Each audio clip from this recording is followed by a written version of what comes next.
on the plea that medical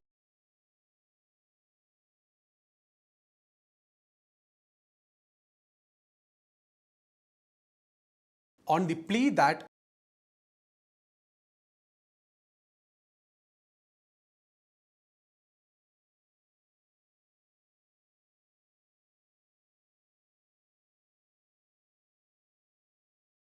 on the plea that medical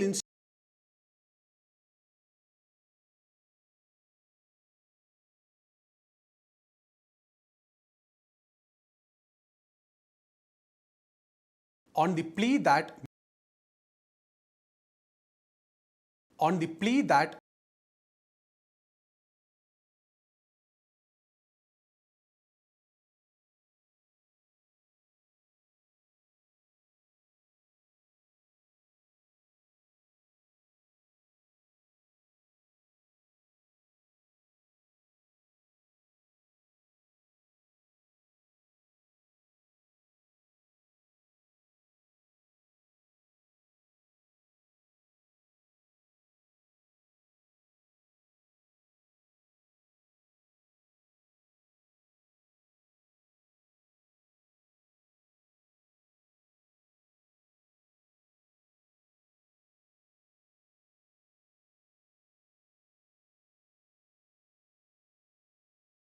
பண்ணி எங்களோட சம்பளத்தை இது வரைக்கும் வராத செக்குகள் எங்கிட்ட இருக்கு. வந்த செக்குகள் என்ன பல கோடி இருக்கு, வராத செக்குகளும் சில கோடி இருக்கு. அப்ப நாங்க 1 கோடி எங்ககிட்ட செக் இருக்கும்போது நீங்க 10,000 தொழிலாளர்களுடைய உழைப்பு அங்க வந்து பணம் கொடுக்கப்படாம இருக்கணும். அது 1 கோடி இல்ல. இப்ப விஷால் சார் 5 கோடி விட்டு கொடுத்தாருன்னா ஒரு படத்துல அவர் வாங்குற சம்பளத்துல ஒரு பங்கு. ஆனா நாங்க 1 கோடி விட்டு கொடுக்கறோம்னா 10,000 தொழிலாளர்கள் 1000 ரூபாய் விட்டு கொடுக்குறாங்க. அதை நீங்க உணர்ந்துக்கணும். 1 கோடி அங்க இல்ல, 10,000 தொழிலாளர்கள் அங்க. அப்போ இதையெல்லாம் உங்களுக்கு அட்ஜஸ்ட் பண்ணி நாங்க வந்துகிட்டு இருக்கோம். மறுபடியும் நீங்க பிரச்சனையை வந்து சரி பண்ணாம அது மறுபடியும் கீறி புண்ணாக்குனீங்கன்னா அது சரியா வராது. இன்னைக்கு தமிழ் சினிமாவில் ஒரு விபத்து நடக்கக்கூடிய ஒரு வாய்ப்பு இருக்கு. அதை தயவு செய்து நாமளும் கேட்டுக்கிட்டே இருக்கோம். நான் பல மேடைகளில் நான் சொல்லியிருக்கேன், என்ன பிரச்சனை, உங்க பிரச்சனை எங்களுக்கு சொல்லுங்க, எங்க சைட்ல ஏதாவது தவறு இருந்தா நாங்க அதை திருத்திக்கிறோம். பெப்சியோட சைட்ல இல்ல என்னோட தனிப்பட்ட முறையில உங்ககிட்ட பேசும்போது தவறோ இல்ல செயல்முறையில் தவறோ இருந்தா சொல்லிங்க, மாத்திக்கலாம். ஏன்னா 50 வருஷமா ஒரே குடும்பமா இணைந்து வாழ்ந்திருக்கும். சில நேரம் சின்ன சின்ன பிரச்சனை வந்திருக்கும். அப்படின்னா இது வரைக்கும் எந்த பதிலுமே இல்லை. அப்ப பதில் இல்லாம எனக்கு சம்பளம் இல்லாம ஒரு கூலிக்காரன் கிடைப்பான் நீ நினைச்சினா, இன்னைக்கு சம்பளம் இல்லாம கூலிக்காரனா கொஞ்சம் பேர் வரலாம். ஆனா நாளைக்கு நீ அவன் சம்பளம் கொடுத்து தானே ஆகணும். ஏற்கனவே ஆர்கனைஸ்டா இருக்கிற ஒரு படையோட ஒரு சின்ன கருத்து வேற்றுமையும் இல்ல கருத்து வேறுபாடா இருக்கும்போது அதை சரி செய்யாம, அமைப்பே இல்லாம, ஒழுங்கே இல்லாம ஒரு படையோட நீ போரிட்டினா என்ன நடக்கும்? அது வந்து விபத்து தான் நடக்கும். அது நம்மளையும் கொஞ்சம் பாதிக்கும். உங்களுக்கு தெரியும், ஏற்கனவே ராதாரவி சார் சொல்லும்போது சொன்னாரு, ஏற்கனவே 97ல ஒரு பிரச்சனை வந்தது. அப்போ எங்களுக்கும் பெப்சிக்குமே பிரச்சனை வந்தது. நான் பெப்சி பேச சொன்னேன், நீ கூட பெப்சி தானே நின்ன. ஆமா சார், அன்னைக்கு பிரச்சனைன்னு ஒன்று வந்தது. அந்த பிரச்சனை வரும்போது அதை பேசி தீர்க்க ட்ரை பண்ண முடியல. அப்போ சண்டை வந்தது. சண்டைக்கு அப்புறம் சமாதானமாய் பேச்சுவார்த்தையை சேர்த்து எல்லாரும் ஒன்று சேர்த்து ஒரே குடும்பமாய் இன்னைக்கு வந்து 30 வருஷமா நாங்க ஒரே குடும்பம் டிராவல் பண்ணிட்டு இருக்கோம். இப்போ வரும்போது என்ன பிரச்சனை, நமக்குள்ள என்ன பிரச்சனைன்னு சொன்னாதானே தீர்க்க முடியும். நான் பெப்சி பிரசிடண்டா வந்தபோது இப்ப என் மேல வந்து நிறைய பேர் நீங்க சொன்னீங்க, என் மேல கொஞ்சம் பேருக்கு வருத்தம் கூட இருக்கும். சம்மேளனத்தில் இருக்கிற சங்கங்கள்ல சிலருக்கு என் மேல வருத்தம் கூட இருக்கும். ஏன்னா இது மாதிரி அமைதியா இருக்காங்களே, எந்த எதிர்ப்பும் இல்லாம இருக்காங்களே. என்னுடைய எக்ஸ்பீரியன்ஸ்ல 97ல இது மாதிரி ஒரு பெரிய சண்டை நடக்கும். நான் கூட அதுல ஒரு பார்ட்டியா இருக்கேன். பார்ட்டியா வரும்போது சின்ன வந்து ஒரு மாசம் அப்படியே நடந்துட்டே இருக்கு. அப்ப அரசாங்கம் தலையெடுத்து முடியல வருது.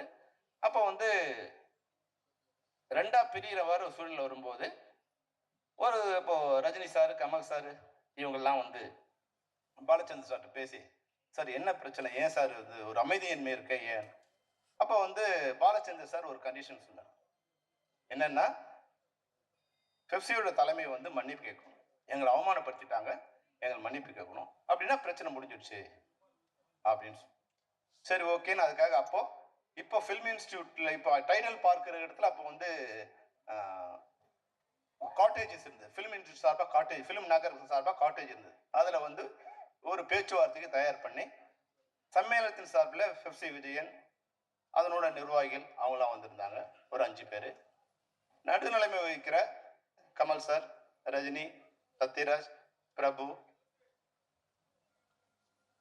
கார்த்திக், இவங்க 5 பேர் வந்து எங்களுக்கு ஒன்று சேர்க்கிற ஒரு இதுவா எங்கள் சைடில் வந்து பாலச்சந்தர் சார், பாரதி ராஜா, நான், வி சேகர், பாலு மகேந்திரா, யார்கண்ணன், இவங்க பேச்சுவார்த்தை நடந்துட்டு எல்லாம் பேசி முடியும் போது எல்லாம் ஒரு சுமூகமான நிலைக்கு வந்தது.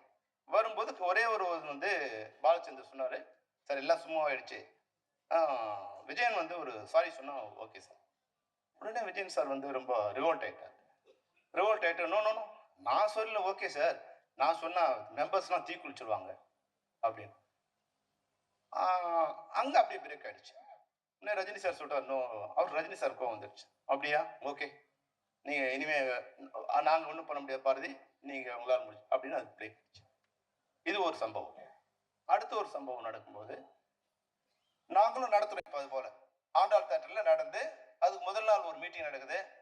சரி வந்து ரொம்ப சிரமமாக இருக்குது, ஒரே நம்மளே டைரக்ஷன் பண்ண வந்தோமா, நம்ம யூனியன் நடத்த வந்தோமா, அப்போ எல்லாரும் சேர்ந்துலாம் நம்ம எல்லாரும் வந்து உட்காந்து பேசி ஆண்டாள் தேட்டரில் பேச்சு இதெல்லாம் சேர்ந்து மறுநாள் வந்து ஒரு காம்ப்ரமைஸ் பண்ணி சேர்த்துடலாம் அப்படின்னு வரும்போது அப்போ வந்து சமாதான பேச்சுவார்த்தைன்னு கொஞ்சம் பேர் பொஜ்ஜிடோ ரத்னம் தலைமையில் கொஞ்சம் பேர் வந்தாங்க. வரும்போது அந்த அவங்களோட இருந்த மெம்பர் இங்கே கொஞ்சம் பேர் இருக்கு, அவங்களோட அடித்தடி ஆயிட்டு மொத்த பெரிய ரணகலம் ஆயிடுச்சு. பாலச்சந்தர் சார்லாம் ஓடி வந்து பாத்ரூம்ல இருக்க மாதிரி ஆயிடுச்சு. அப்போதான் ராதாரவி சார் அப்பாண்டிக்கு வந்து நின்று எல்லாரையும் வந்து சேவ் பண்ண முடிச்சு. அப்போ என்ன ஆயிடுச்சு, மறுநாள் வந்து பாத்தீங்கன்னா அது வரைக்கும் 10 பேர் 20 பேர் இருந்த டைரக்டர்ஸ் மறுநாள் வந்து 300 பேர் 400 பேர் வந்து இறங்கிட்டாங்க. இனிமே நோ மோர் காம்ப்ரமைஸ். இது ரெண்டும் வந்து என்னோட எக்ஸ்பீரியன்ஸா நான் நேரடியாக சந்திச்சு. அப்போ அந்த தவறை நம்ம பண்ணக்கூடாது. அன்னைக்கு வயலன்ஸ் இல்லாம இருந்தா சாதாரணமா போயிருக்கும், ஜாயின் பண்ணக்கூடாது. 2 வருஷம் எல்லாரும் சிரமப்பட்டு இந்த சைட்ல சிரமம் அந்த சைட்ல சிரமம், அப்போ வந்து இது இல்லாம போயிருக்கும் அப்படின்னு. அப்போ ஒண்ணு, நான் தப்பு பண்ணனா சாரி சார், என்ன தப்பு, சாரி, நான் ரெடி. ஏன்னா நான் இல்லை, என் பின்னாடி 25,000 தொழிலாளர் இருக்காங்க. இந்த 25,000 தொழிலாளர் வாழ்க்கை பெருசா என் ஈகோ பெருசான்னா என்னை பொறுத்த வரைக்கும் அவங்களோட வாழ்க்கை தான் எனக்கு பெருசு. அதனால நான் தப்பு பண்ணிதான் சாரி சார், ஓகே, இந்த பிரச்சனை முடிஞ்சிடும். நெக்ஸ்ட் நம்ம மெம்பர்ஸ் வந்து சார் அங்க ஷூட்டிங் நடக்குது, இவங்க எல்லாம் பண்றாங்க, அங்க ஆரம்பிச்சிட்டாங்க, நம்ம போலாம். நம்ம போகும்போது நம்மளோட வர்றவங்க யாராவது அன்னைக்கு ஆண்டாள் தேட்டர் நடந்த மாதிரி யாராவது அடிச்சாங்கன்னா, இல்ல தகராறு நடந்துச்சுன்னா, அது ஒரு வன்முறையை தூண்டி மறுபடியும் ஒரு பெரிய பிளவு ஏற்பட்டு அது மறுபடியும் ரணகலம் ஆகக்கூடாது அப்படிங்கிறதுக்காக எல்லாரையும் பொறுமை காத்து வேண்டாம் அது சரியாகாது, நம்ம பேசி முடிச்சுக்கலாம் அப்படின்னு வந்து எல்லாரையும் சொல்லி காம்ப்ரமைஸ் பண்ணி வந்துடும். இப்போ நான் அது போல இப்போ on the plea that medical institutions வருத்தம் இருக்கு, சில யூனியன்ல என் மேல கொஞ்சம் வருத்தம் இருக்கு. அதை நான் என்ன நினைக்கிறேன்னா, எங்க அப்பா திட்டிட்டே on the plea that medical ஆனா எங்க அப்பா இறந்த பிறகுதான் எங்க அப்பாவோட அருமை எனக்கு தெரிஞ்சது. எங்க அப்பா ஒரு அடியும் தான் நான் இந்த மேடையில் நிற்கிறதுக்கு உண்டான காரணம் அப்படின்னு நான் உணர்ந்துருக்கேன். அது போல என் மேல வருத்தத்தில் இருக்க கொஞ்சம் சோழால் நீங்க உணர்ந்துப்பீங்க. on the plea that medical institutions with inadequate infrastructure and நான் இருந்து பார்க்கணும்னு நான் ஆசைப்பட்டேன், அவ்வளவுதான். இந்த பிஎஃப்இங்கிறது சாதாரண விஷயம் இல்லை, உங்களுக்கு தெரியாது. இதுக்காக 3 வருஷம் போராடி இருக்கும்.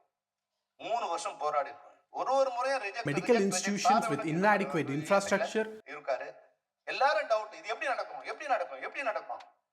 எல்லா நேரத்திலயும் வந்து ஃபெயிலியர் 3 வருஷமா எல்லாமே நடக்கல. அப்போ வந்து உண்மையா வந்து இந்த நேரத்துல நம்ம சென்ட்ரல் மினிஸ்டர் எல் முருகன் சாருக்கு நான் நன்றி சொல்ல விரும்புறேன். that medical institutions வந்து சென்ட்ரல்ல இருக்கிற labour on the plea that medical institutions அவங்க ஆபீசர்ஸ் வர சொல்லி இது எப்படி பண்ணா இவங்க வரும். ஏன்னா நம்மளோட ஒரே மைனஸ் என்னன்னா, இன்னைக்கு வந்து இவர் ப்ரொடியூசர், நாளைக்கு அவர் ப்ரொடியூசர், நாளைக்கு அவர் ப்ரொடியூசர். அப்போ யாரு பெர்மனண்டான எம்ப்ளாயரே இல்லாம நீ எப்படி இது பண்ணுவோம், எம்ப்ளாயி இஎஸ் எப்படி கட்ட முடியும்? அப்போ நமக்கு நாமே முதலாளி, நமக்கு நாமே தொழிலாளி அப்படிங்கிற ஒரு அமைப்பு தான் ஃபெஸ்ராங்கிறது. ஏதோ வெளியே இருக்கிற ஒரு பாடின்னு வந்து கொஞ்சம் பேருக்கு இப்போ வந்து ஒரு சின்ன டவுட் இருக்கு. ஃபெஸ்ராங்கிறது பெப்சியால் இயங்கப்படுகிற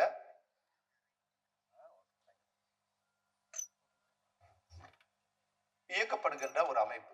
இது என்னாகுன்னா நமக்கு ஒரு முதலாளிவோ நம்ம ஒரு கம்பெனி ஃபார்ம் பண்ணிட்டோம். இதன் மூலம் பல்லாயிரக்கணக்கான கோடி இஎஸ்ஐ கிளைம் பண்ணாம போனோம். சார் ஒன்னும் கேட்டு பாருங்க, பல்லாயிரக்கணக்கான கோடி கிளைம் பண்ணாம இருக்கு. அவங்க கட்டுற பணம் அப்படியே இருக்கு. ஒரே ஒரு விஷயம் சொல்றேன், நம்ம ஜூனியர் ஆர்டிஸ்ட் ஒருத்தர் வந்து நம்ம கிட்ட வந்து நான் இருக்கிற சொல்லியிருக்கேன் கொஞ்சம் சில பேர்கிட்ட. இப்ப நீங்க எல்லாரும் இருக்கிறதா சொல்றேன், அதுக்கு உதவி பண்ண ஒரு சார் தான். அவர் வந்து அழுகுறார். அழுதுட்டு என் ஒய்ஃபுக்கு 2 கிட்னியும் ஃபெயிலியர் ஆயிடுச்சு, அவர் வந்து 20 லட்சம் ரூபாய் கேட்குறாங்க, ராமச்சந்திர ஹாஸ்பிட்டலில் ட்ரான்ஸ்ஃபர், டோனர்ஸ்லாம் ரெடியாக இருக்காங்க, ஏதாவது ஹெல்ப் பண்ணுங்க. நான் சொன்னேன், செம்மையை நிறுத்தால 20 லட்சம்லாம் பண்ண முடியாது, ஒரு 1000 2000 10,000 50,000 வரைக்கும் பண்ணலாம்னா 50,000 வச்சும் பண்ண முடியாது. பேச்சுவாக்கில் அவர் சொன்னார், சார் நான் வந்து செக்யூரிட்டியாக கூட ஒர்க் பண்ணிட்டு இருக்கேன், எனக்கு சரியான வாய்ப்பு இல்லாதால எனக்கு இஎஸ்ஐ கார்டு இருக்குன்னு. அப்போ அதில் ட்ரை பண்ணலாமே என்ன? இல்லை சார் அது வந்து அமௌண்ட் அதிகமாகச்சுன்னா கொடுக்க மாட்டாங்களாங்க. உடனே வந்து ரமேஷ்குமார் சாருக்கு ஃபோன் பண்ணேன், சார் இது மாதிரி எங்கள் மெம்பர் இருக்காரு, நீங்கள் அவர் நேராக வர சொல்லுங்கன்னு. சார் வந்து வெரிஃபை பண்ணி எலிஜிபிலிட்டி சர்டிஃபிகேட் ஒன்று கொடுத்தாரு. 20 லட்சம் ரூபாய் இது வந்து ஒரு பைசா செலவு இல்லாமல் அந்த இது முடிஞ்சுது. இது மாதிரி இஎஸ்ஐங்கிறது வந்து 21,000 சம்பளம் வாங்குகிற தொழிலாளர்களுக்கு ஒரு வரப்பிரசாதம். இது எல்லா யூனியன்ல 21,000 சம்பளம் ரெகுலரா வாங்குறோம். ஒரு மாசம் நம்ம 50,000 வாங்குவோம், ஒரு மாசம் 3 மாசம் சம்பளமே இல்லாம இருப்போம். அது ஈக்குவலைஸ் பண்ணி 6 மாசத்துக்கு நமக்கு ஒரு வருஷத்துக்கு 2.5 லட்சம் ரூபாய்க்கு மேல சம்பளம் வாங்காத தொழிலாளர்கள் 80% நம்ம பேர்கிட்ட இருக்காங்க. 25,000 தொழிலாளர்கள்ல 21,000 தொழிலாளர்கள் வருஷத்துக்கு 2 லட்சம் ரூபாய் கம்மியா ஒர்க் பண்ணுவோம், சம்பளம் வாங்குறாங்க. இவங்க எல்லாருக்குமே அந்த தகுதி இருக்கு, எல்லாருமே அந்த யூஎஸ்சிக்குள்ள பெனிஃபிட் அடையலாம். உங்களுக்கு பல்வேறு விதமான நன்மைகள் இருக்கு. அது மத்தியானம் வந்து அது தனியா செஷன் முடியும் போது அதை வச்சு அவங்க சொல்லுவாங்க. அப்ப இதை வாங்கறதுக்காக சில நேரங்கள்ல நான் வந்து பல சங்கங்களை வந்து நான் கொஞ்சம் வலிஞ்சு பேசியிருக்கேன், கடிஞ்சு பேசியிருக்கேன். அது போல இந்த அமைப்புல யாரும் தனியா சேர முடியாது. இந்த நம்ம சங்கங்களோட எந்த அதிகாரமும் இதனால பறிபோகாது. சங்கத்தின் மூலம் மட்டும்தான் ஒருத்தர் வந்து ஜாயின் பண்ணுவோம். எப்படி சங்கத்துல இருந்தா நான் எப்படி பெப்சி பிரசிடண்டா வர முடியும்? நான் வெளியே தான் வர முடியுமா?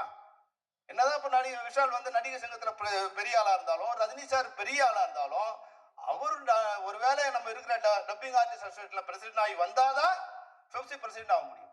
அது போல இந்த ஃபெஸ்ரால மெம்பர் யார் ஆக முடியும்னா, பெப்சில இருக்கிற மெம்பர்ஸ் இருந்தா மட்டும்தான் ஃபெஸ்ரால மெம்பர் ஆக முடியும். அப்ப வெளியே இருந்து யாரும் அதுல உள்ள ஜாயின் பண்ண முடியாது. இது உங்களுக்கு ஒரு பாதுகாப்பு. Institutions with inadequate infrastructure and support were securing high ranking in the on the plea that medical institutions with inadequate infrastructure and supper academics அவங்களுக்கு சலாம் போடுறதுன்னா சலாம் போறது இல்ல சார், அப்படி பண்ணிக்கலாம் சார், உங்களுக்கு என்ன வேணும் சார், விதிமுறையா மாத்தி கொடுத்துடலாம் சார், உங்களுக்கு என்னென்ன வேணும். விஷால் சார், நாங்க ஏற்றுக்கொண்ட விதிமுறைகள் வந்து தயாரிப்பாளர் வந்து கடைபிடிச்சாங்கன்னா அவங்களுக்கு 40% அவங்க செலவு மிச்சம் ஆகும் சார். எந்த திட்டமும் இல்லாம படை முழுப்பதால நீங்க நஷ்டம் அடைகிறீங்க. அது எங்களோட 1000 ரூபாய் சம்பளம் தான் அதுல பிரச்சனை, நீங்க காரணம் சொல்றீங்க. எங்களால என்ன நஷ்டம்?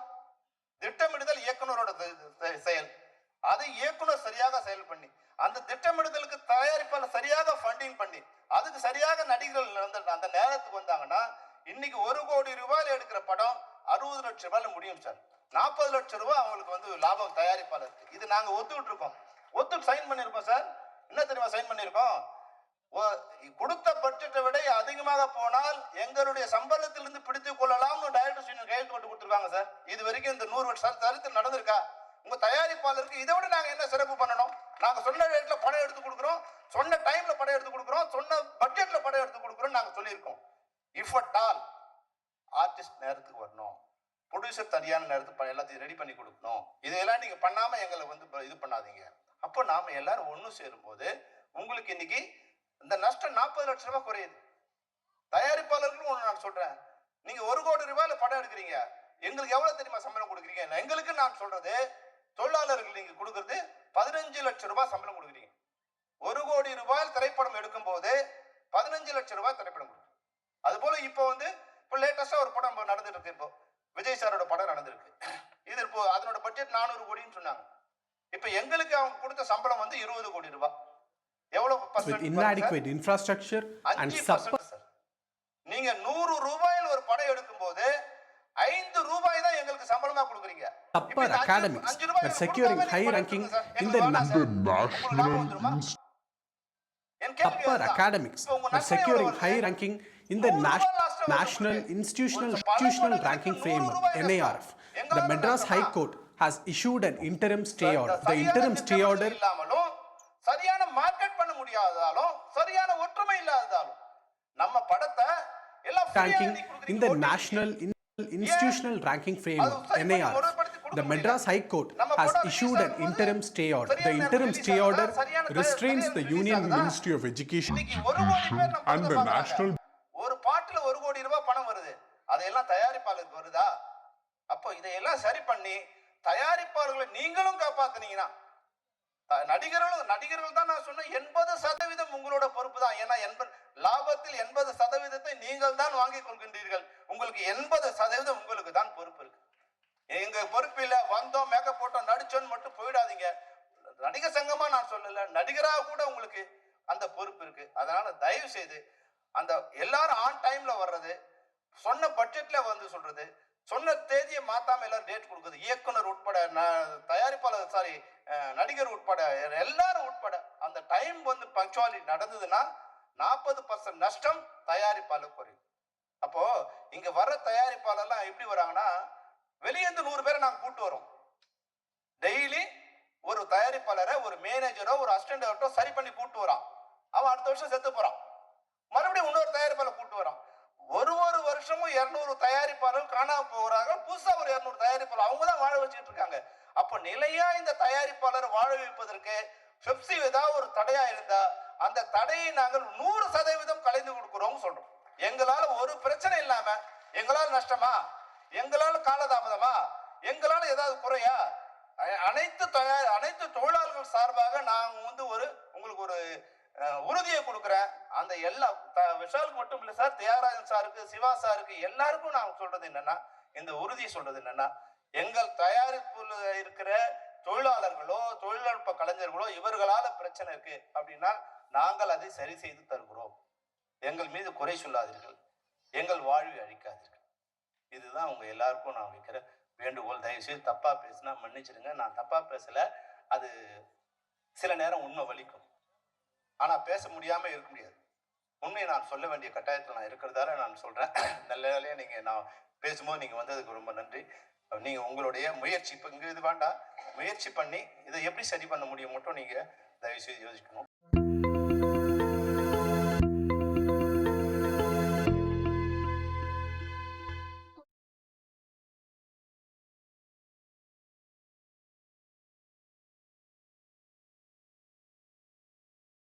On the plea that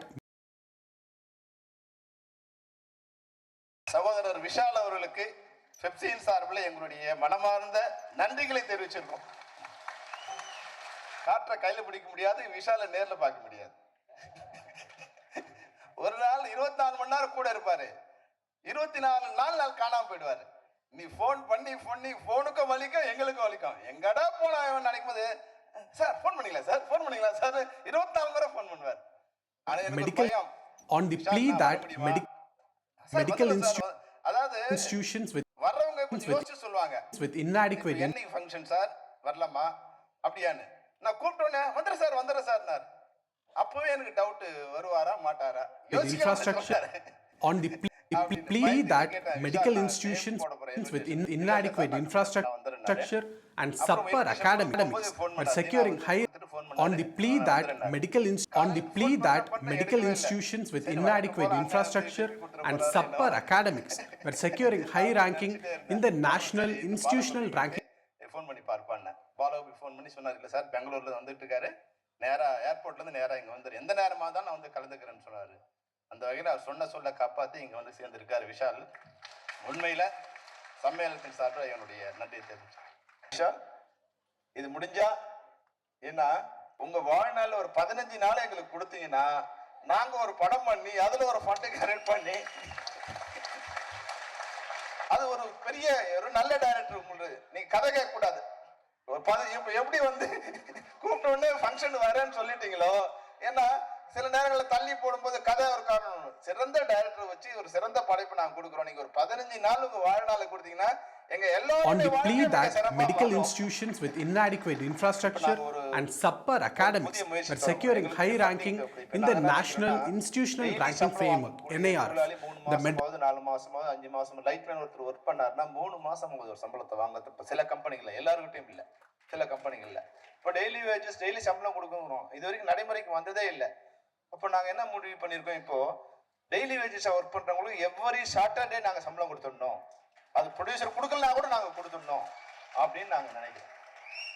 insurance கூட முக்கியம் தான், ஆனா அதை விட முக்கியம் 100 ரூபாயோ 1 ரூபாயோ 100 ரூபாயோ சனிக்கிழமையான எங்க சம்பளம், வேலை செஞ்ச சம்பளம் எங்களுக்கு வந்து நினைக்கிறோம். அதுக்கு நாங்க ஒரு ஃபண்ட் ரெடி பண்றோம். தயாரிப்பாளர்கள் ஒற்றுமையா இருக்கணும். தயாரிப்பாளர்கள் தான் High Court has தயாரிப்பாளர் தான் முதலாளிங்க. தயாரிப்பாளர் வந்து ஒற்றுமையா இருந்தா எல்லாமே வந்து நல்லபடியா நடக்கும். நான் வந்து ஒரு விஷயம் சொன்னேன், 1 கோடியிலிருந்து 4 கோடி வரைக்கும் நீங்க படம் பண்ற வரீங்கன்னா வராதீங்க, பசங்க பேர்ல பிக்ஸ்ட் டெபாசிட்டோ இல்ல வந்து நிலத்தை போட்டுருங்கன்னு என்னை திட்டினாங்க. இவன் எப்படி வந்து இப்படி பேசலான்னு. ஆனா அதான் உண்மை. இன்றைய காலகட்டத்துல சினிமா வந்து தத்தளிக்குது. நான் ஓப்பனா சொல்றேன், இன்றைய காலகட்டத்துல சின்ன சினிமாக்கள் வந்து தத்தளிக்குது. இது யாரும் வந்து மறுக்க முடியாது. எனக்கு தெரியும், போஸ்டர் மட்டும் நான் பார்க்குறேன், ஆனால் தியேட்டரில் மட்டும் ஆள் இல்லை. இது எப்படி ஆயிடுச்சுன்னா, சினிமா வந்து முதல் ப்ரையாரிட்டியாக இருந்தது ஃபஸ்ட்டு கரோனா முன்னாடி. அதுக்கப்புறம் வந்து ரெஸ்டாரண்ட்டு சாப்பாடு கூட்டிகிட்டு போகிறது பிள்ளைகளை, அதுக்கப்புறம் வந்து பீச்சு கூட்டிகிட்டு போகிறது. இப்போ வந்து நாங்கள் 2வது இடத்துக்கு தள்ளி போட்டிருக்கோம். இப்போ முதல்ல வந்து சாப்பாடு பசங்களை கூட்டிகிட்டு போகிறது, வருஷத்துல வந்து 12 படங்கள் பார்க்குறாங்கன்னா கரோனா முன்னாடி இப்போ வந்து 8 படங்கள் இல்லைன்னா 6 படங்கள் தான்